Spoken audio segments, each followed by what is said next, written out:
ളുഹാ നിസ്കാരത്തിന്റെ മഹത്വം. അസ്സലാമു അലൈക്കും വറഹ്മത്തുള്ളാഹി വബറകാതുഹു.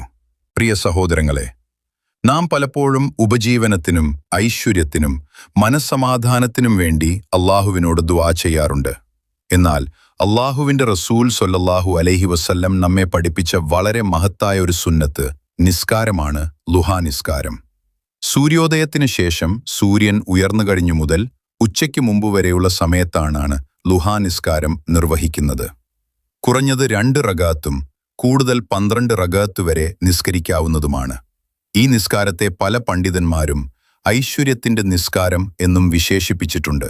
കാരണം അള്ളാഹുവിന്റെ അനുഗ്രഹവും ബറക്കത്തും റിസ്കിലെ വിശാലതയും ലഭിക്കാൻ കാരണമാകുന്ന സുന്നത്തുകളിൽ ഒന്നാണിത്. നബി സ്വല്ലല്ലാഹു അലൈഹി വസല്ലം ളുഹാ നിസ്കാരത്തിന്റെ മഹത്തായ പ്രതിഫലം നമ്മെ പഠിപ്പിച്ചിട്ടുണ്ട്. അതുകൊണ്ട് അള്ളാഹുവിന്റെ പ്രീതി നേടാനും ജീവിതത്തിൽ ബറക്കത്ത് വർദ്ധിക്കാനും ഈ സുന്നത്ത് നാം ശീലമാക്കണം.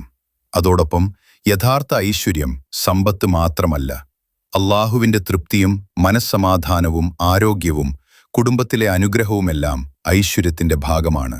അതിനാൽ ളുഹാ നിസ്കാരത്തെ നമ്മുടെ ദൈനംദിന ജീവിതത്തിന്റെ ഭാഗമാക്കാം. അല്ലാഹു തആല നമുക്കെല്ലാവർക്കും ളുഹാ നിസ്കാരം സ്ഥിരമായി നിർവഹിക്കാനുള്ള തൗഫീക്ക് നൽകട്ടെ. നമ്മുടെ ഉപജീവനത്തിൽ ബറക്കത്ത് നൽകുകയും ഹലാലായ ഐശ്വര്യ